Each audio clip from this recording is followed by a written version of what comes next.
কান্দ লই আয় কান্দা লাও ওই স্যার তুই স্যার কোথায় যাচ্ছ ধান কাটতে যাইতেছ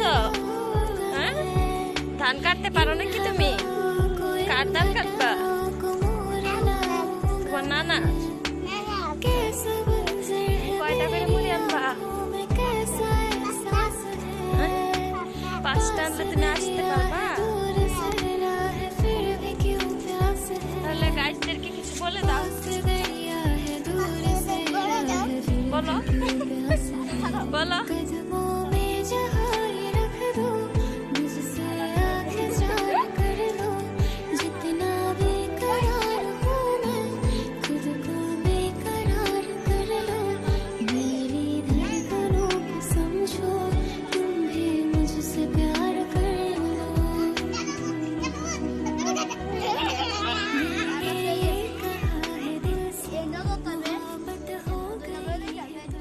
বাড়ি ঘরে ইন্দা করে আর যদি ইন্দা বাড়ি ঘরে ইন্দা করে